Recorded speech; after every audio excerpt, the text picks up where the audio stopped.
Okay, I'm going to take you through the start of this expedition, and then as we go along, I'm going to backtrack and get into some of the specifics of what led us to this point with Magellan taking this expedition out.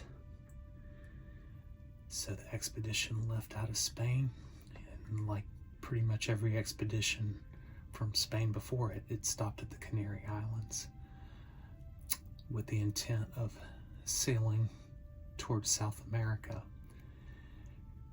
Typically what would happen, they would sail South America in sort of a southwestern track, and the trade winds in the Atlantic would propel them across, and then they're able to go down the South American coast. But Magellan did something somewhat controversial, because instead of doing that, he decided to go down the coast of Africa.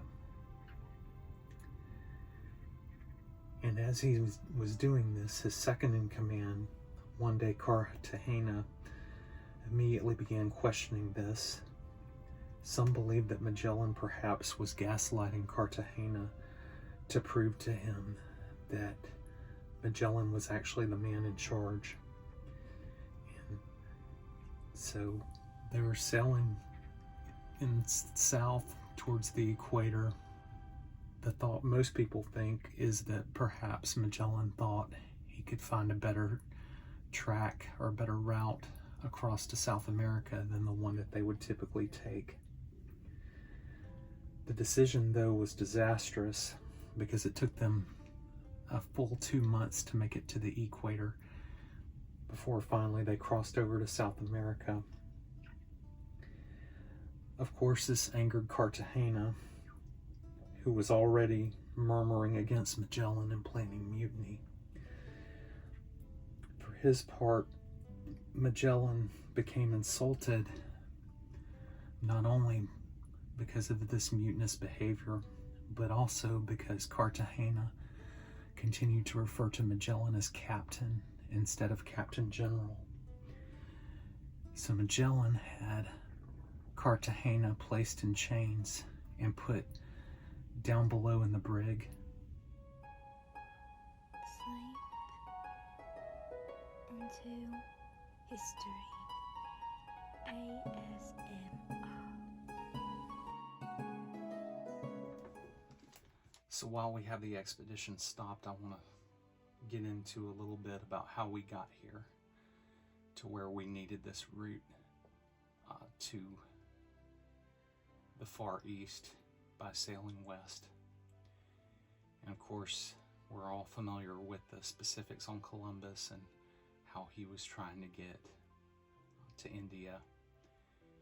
And it all sort of comes into play on what Magellan was trying to accomplish as well. So you've got two powers here, Spain and Portugal. Spain, of course, had established overseas territories by this point, over into the Americas, in Mexico and Cuba and Hispaniola. But there were some things going on worldwide that led Spain to want to try to make some other inroads to develop trade in the Far East. And part of what was happening here was Portugal had started developing a route, and the way that their route went, I'm going to sort of trace through that. They would head this way around Africa, and they would hit some trade winds here, and then they would go sail around the Cape of Good Hope, and then come over here to India. They developed several trade routes through India, but the best trade route, or the best place that they established trade was over here in modern-day Malaysia. And this is a port called Malacca, as it's still called today. So you can see how you have this little strait here that goes between what's modern-day Indonesia and over here to India. And also it's connected into Asia as well. So it's a perfect little port right here. And Portugal was able to use this particular port to control trade. And the most important trade places in this area were the Spice Islands.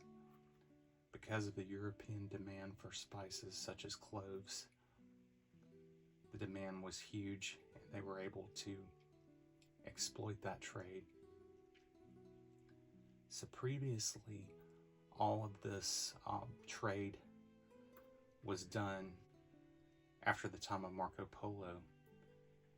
A lot was done overland, and a lot of times had to use Arab intermediaries, sort of middlemen, to make these trades happen.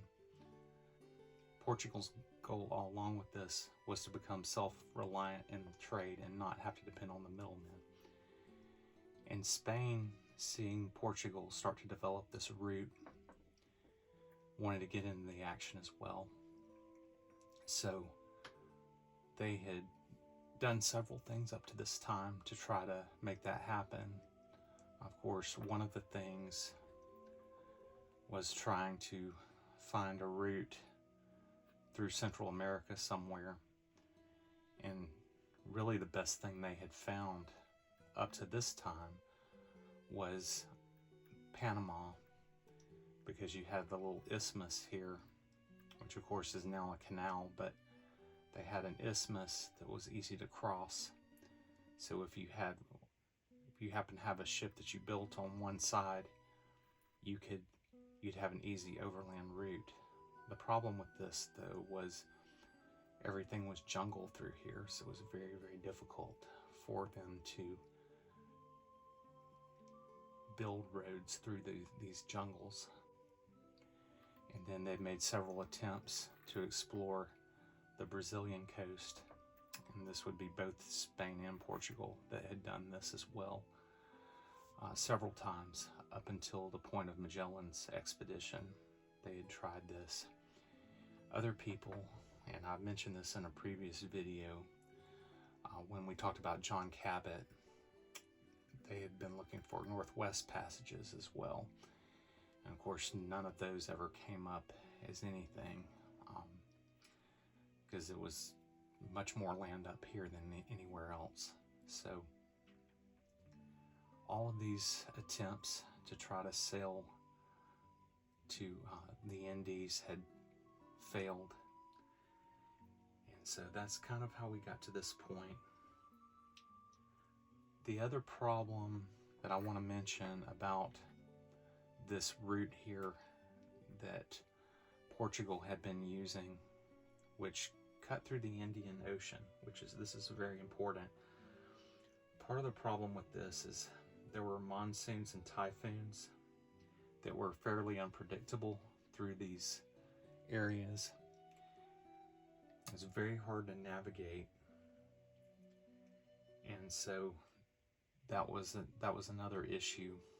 They developed a port in Mozambique that helped them sort of having a stopping over type point.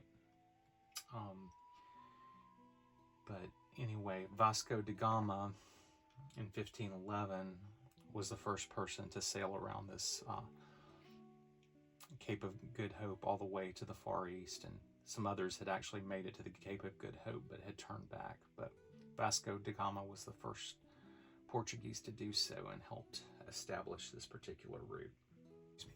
This sort of leads up to talking about Magellan, and I'm gonna take a little break with a pointer here and get into him for a minute.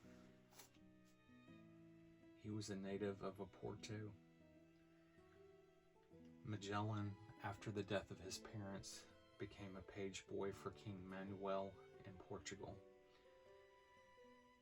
So that was his first sort of exposure to royalty and court, and that enabled him to develop some connections that would serve him later. In 1505, Magellan was involved in a Portuguese expedition that was involved in trading pepper and textiles under the explorer Francisco de Almeida. Almeida was a Portuguese viceroy to India. Later, Magellan fought with Almeida in 1509 in the Battle of Diu, which earned Magellan some clout in the Portuguese court. Later, Magellan had negotiated a treaty to allow the Portuguese to trade with Malacca, which, as I pointed out earlier, that's in modern-day Malaysia. Later, Magellan became shipwrecked in the Maldive Islands in the Indian Ocean. He managed to survive and was ultimately rescued. In 1511, he was part of the seizing of Malacca. This was a very key event for Portugal, as it was an important port in controlling the spice trade, as I mentioned. So after this time, it became Magellan's goal to convince the Portuguese crown to finance him to find a new route to Malaysia and the Molucca Spice Islands. But after much struggle trying to convince Portugal of this idea, and some financial matters with the crown over some payments for trade voyages, Magellan then defected to Spain. Magellan was able to convince the Spanish monarchy to go along with his plan to find the Southwest Passage. There were many in the shipping industry of Spain who didn't believe in Magellan and suspected that he was up to no good because of him being Portuguese. This, of course, made it difficult recruiting sailors of Spanish descent. There was initial mistrust of Magellan, which would haunt him the entire voyage. Even the Spanish monarchy had their concerns. Ultimately, though, the crown continued supporting Magellan. They started putting together ships, trade goods for the Far East, and also a crew. Magellan received the title of governor, which indicated that he would have control over any colonies that he founded. The crown provided 5 caravel ships with supplies for 2 years and a crew of 234. The names of the 5 ships were the San Antonio, the Concepcion, the Victoria, the Santiago, and the Trinidad, which was the flagship. So now I'm going to flash up a quote on the screen from historian Felipe Fernandez-Armesto. And it's important to note the cost and the human capital that was required for this journey. Above all, the makers of the arrangements had no hindsight and little relevant expectation to draw on. If the true size of the globe had been taken into account, Magellan surely would have never gotten sponsorship. But the whole basis on which the fleet was launched assumed a small world.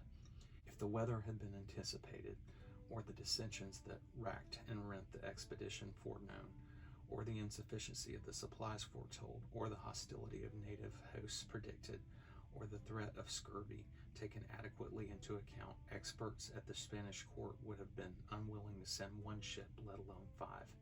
In consequence, false expectations subverted the expedition at its inception. The voyage was compromised before it started.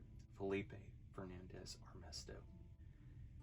As mentioned previously, the prejudices of the Spanish against Portuguese and vice versa helped build this particular voyage into a powder keg waiting to happen. The Spanish monarchy gave Magellan their support, however. They did push him to provide his crew with transparency. He was expected to share information on the route and the destination with his officers. This would come into play later, as Magellan would not hold to this as he was requested. Ultimately, even though the King of Spain tried to make overtures to indicate his trust in Magellan, he himself was concerned that he would defy the Treaty of Tordesillas, which indicated where Spain could and couldn't sail. It was made to protect both Spain and Portugal's interests and was ratified by the Pope. There was also a directive of how to justly treat native peoples. There was a concern of unjust treatment. Spain wanted to convert the natives and did not want situations where potential new converts would be mistreated. As frequently as this is expressed by different crowns, it was frequently not held to, just as it would be in this case. Magellan had every intention to be in control of the expedition, and from the outset kept many in the dark of his intentions. One day Cartagena, his second in command, could not even get details from Magellan as to the proposed route. The main intention of the king's directive was to keep the 5 ships together, but Magellan only indicated for the ships to stay in sight of each other.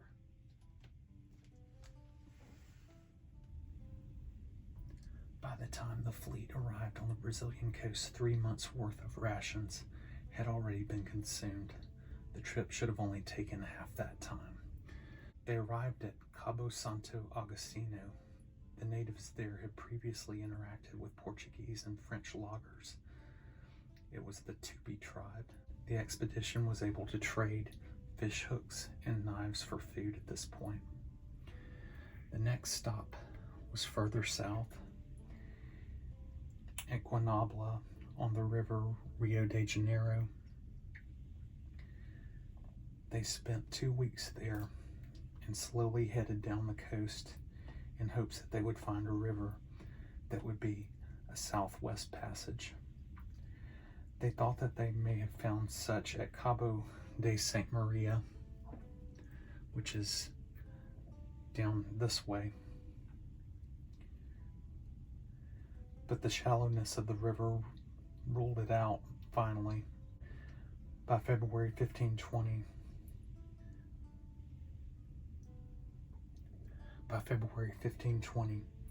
they commenced further south. There became more and more mutinous behaviors at this point, because now they were approaching cooler latitudes. There were concerns that supplies would give out.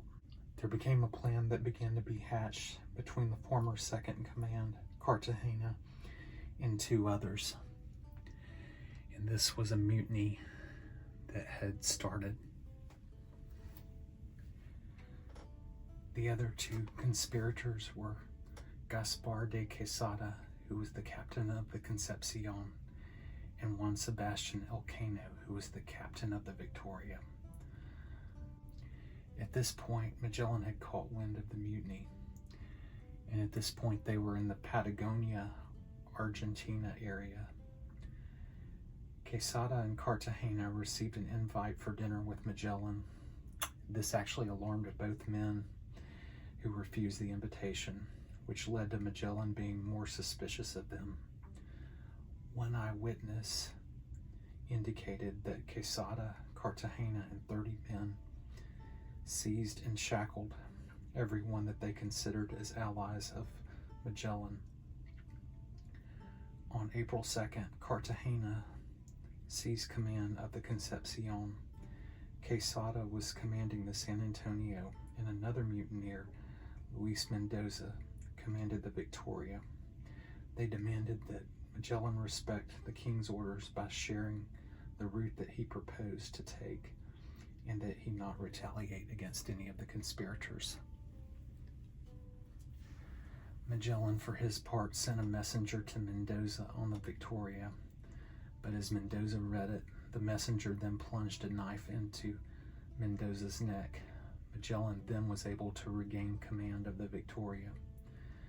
Cartagena and Quesada tried to escape, knowing that the odds were stacked against them, but since the Trinidad blockaded the exit to the bay, they could not get past it. Magellan then sent a boarding party to meet his allies on the San Antonio, and then promptly arrested Quesada and Cartagena. Quesada was beheaded and Cartagena was sentenced to be marooned. Another conspirator, Elcano, was spared. His sparing would become very important later in the voyage. To add to the frustration of the men, Magellan also started to shorten rations. The men were also concerned because they felt that Magellan had taken them to a barren land. About this time, Magellan sent the Santiago through Rio Santa Cruz. The ship ran aground and was unsailable. Magellan then divided the crew of the Santiago with other ships.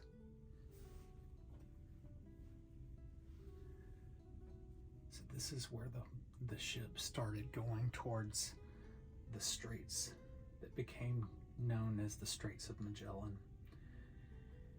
As Magellan's ship started approaching Tierra del Fuego down here, the capital and cost of the expedition in terms of time, men, and effort had added to the already existing mutiny. The men saw the strait and thought that Magellan was crazy for wanting to navigate through it. There were storms and wind which added to the additional fear. The passage of the strait took a full month, and during that time, one of Magellan's lieutenants began suggesting that they go home to Spain due to the dwindling food supplies. Magellan reportedly responded by saying, "Even if we have to eat the cowhides that wrap around the masts, we must press on." So at this point, as they're navigating through the Straits, Magellan split his 4 remaining ships and had each of them sail different ways because he wanted to explore the different islands that were through the strait. At this point, when these 4 ships separated, one of the ships took advantage of the situation and went back through the strait towards the Atlantic. The ship that was called the San Antonio deserted the expedition altogether and sailed right on back to Spain. So the mutineers that were aboard the San Antonio thought this was a good idea because they could control the narrative of the mutiny by beating Magellan home. When they finally arrived back in Spain, the mutineers were able to frame Magellan as being dishonest and incompetent. Magellan was unaware of this at the time, and he had assumed that the ship was either lost or sunk. They did look for several weeks for the lost ship. Meanwhile, as Magellan's remaining ships crossed into the Pacific, Magellan thought that he was only a few weeks from the Spice Islands, and of course he was way off. For 4 months, the 4 remaining ships were blown by the wind across the Pacific. While everyone was optimistic when they first hit the Pacific, which Magellan had named for what he thought was a very peaceful sea, as the voyage went on, the Pacific turned out to be a lot rougher and heavier wind than Magellan had thought. Being at sea for those 4 months wreaked havoc on the psyche of the sailors. The rations had dwindled. As it turns out, there were many opportunities to run into little islands, but very likely Magellan's ships sailed to the east of all of them. He likely could have even landed on the Marshall Islands, but he actually stayed east of that most likely. Magellan's ultimate destination, as mentioned earlier, were the Spice Islands or Moluccas. Magellan could have hit a current that could have gotten him there much quicker, but he continued heading in a northern track, which some believe he may have been trying to get to Japan. At any rate, this decision led to scurvy and starvation for many of the men on the ships. One eyewitness aboard, Antonio Pigafetta, described the hopelessness of the voyage at this particular point. "We ate biscuits, which were no longer biscuits, but powder of biscuits, swarming with worms, for they had eaten the good part. It stank strongly of the urine of rats. We drank yellow water that had been putrid for many days. We also ate some ox hides, which had become excessively hard because of the sun, rain, and wind. We left them in the sea for 4 or 5 days, and then placed them for a few moments on top of the embers, and so ate them, and often we ate sawdust from the boards. Rats were sold for 1/2 ducat apiece, if only we could get them." Antonio Pigafetta.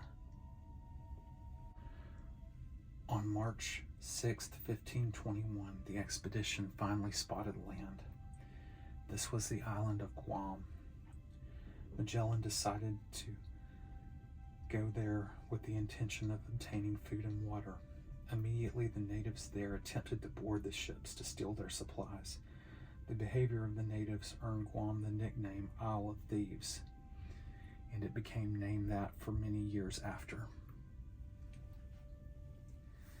Magellan reacted ruthlessly to the Guam natives' behavior.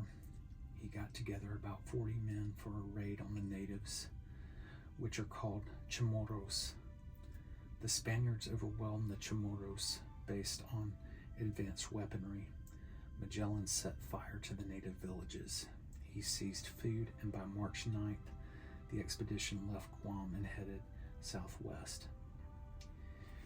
In late March 1521, the expedition made landfall on one of the islands in the Philippines, though it's somewhat unclear as to which particular island that was. But unlike the cool reception that they received in Guam, the natives here were enthusiastic in their greeting of Magellan. There were some instant good signs. Trading was congenial, and even some signs of gold. The natives were described as olive-skinned fishermen. Magellan immediately started inquiring about more gold and sailed around neighboring islands looking for more. Eventually, Magellan met the ruler of one island, which was called a Raja. His encounter with this ruler was cordial for the most part. Magellan had moved his ships to the island of Limasawa. There, Magellan had been told of a sick relative of the ruler. Magellan gave him a cross and told him to receive baptism. The next day, the boy was healed. 2,200 of the natives were baptized as a result. Many critics have observed much of these moments in the Philippines as being political strategy. As Magellan remained and tried to coax more allies, it did also become evident that Magellan wanted to unite the islands under one puppet ruler. The Raja at Limasawa recommended that Magellan try to ally with the ruler of an island called Cebu. He accompanied Magellan there, with them arriving Sunday, April 7th. Magellan did a display for the natives there by firing his ship's guns in the air. As was part of the Cebu custom, they requested Magellan pay a toll. This angered Magellan, but the Raja of Limasawa was able to defuse the situation. Magellan tried to convince the Raja of Cebu, known as Humabon, to be baptized. Humabon agreed, with the understanding that Magellan would help him rule other islands. Some of Magellan's crew wanted him to disregard these Philippine islands and instead sail south to the Spice Islands, or Moluccas, as this was the primary target the King of Spain had in mind. On April 1527, Humabon, the Raja of Cebu, had suggested to Magellan that the neighboring island of Mactan was resistant to the Christian faith, and they were openly mocking it. Magellan took that as a challenge and told Humabon that he would destroy Mactan and their Raja Lapu-Lapu and prove that his faith is the one true faith. So Magellan took an army of 50, but they were overwhelmed by the sheer numbers of Lapu-Lapu's men. Magellan himself took a poisoned arrow to the thigh and met his death. Magellan likely tried this gamble because he felt desperate to prove to his Cebu allies that he could be counted on as an ally. He also felt that if he could get the Philippines under the Spanish flag, that he could govern them.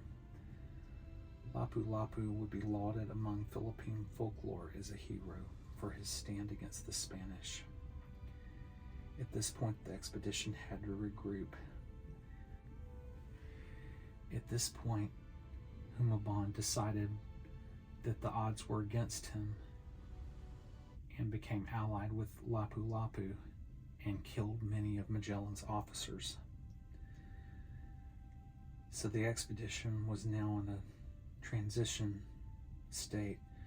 They were able to redistribute the survivors among two ships, the Victoria and the Trinidad. They salvaged what they could from the Concepcion and left it there. So at this point they were in the Philippines, and they had Gomez de Espinosa commanding the Trinidad, and Juan Sebastian Elcano, who was previously a mutineer, was commanding the Victoria. After 6 weeks of sailing, they reprovisioned in Borneo and eventually made it down to the Moluccas, to the Spice Islands. There the Spaniards made treaties with the Sultan of Tidor and hoped to make a permanent trading partner with Tidor. At this point, it became apparent that the Trinidad was in poor shape and would not make it back to Spain. So they left that ship to be refitted, while the one other ship, the Victoria, would be in decent enough shape to return to Spain. At this point, the issue with returning was that they had to sail across the Pacific into unknown currents. If they were to sail west, they would be risking sailing into Portuguese waters. So the solution was for the Trinidad to be refitted and attempt to sail east.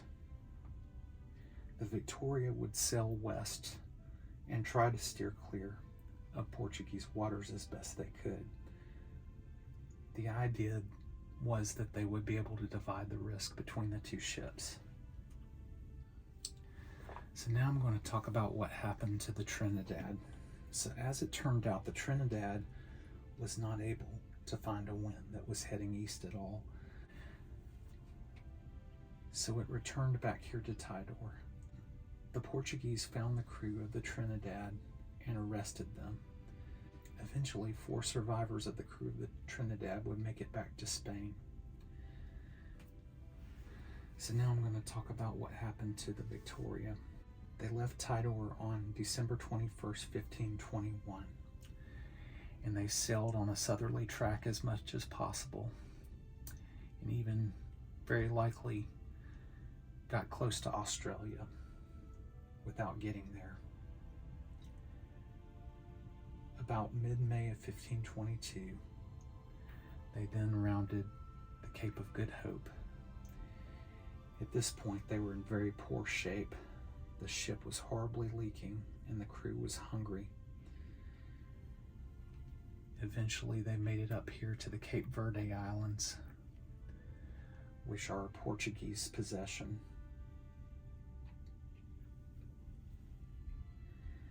A landing party of 13 went on to the islands, pretending that they'd come from America instead of the Moluccas. They tried to pay with provisions using cloves that they had gotten in the Moluccas. The men were promptly arrested. The Victoria, seeing that they had been arrested, cleared out of Cape Verde. By September 6, 1522, the Victoria arrived in Spain with a crew of 24. So now I want to talk about some of the aftermath of the expedition. While the expedition did circumnavigate the globe, and it was celebrated at the time, it was a very costly venture in terms of human life lost and in terms of actual advantages for Spain. 90% of the crew died, including Magellan. In 1529, Spain and Portugal signed the Treaty of Zaragoza, which granted the Molucca Islands to Portugal and the Philippines to Spain.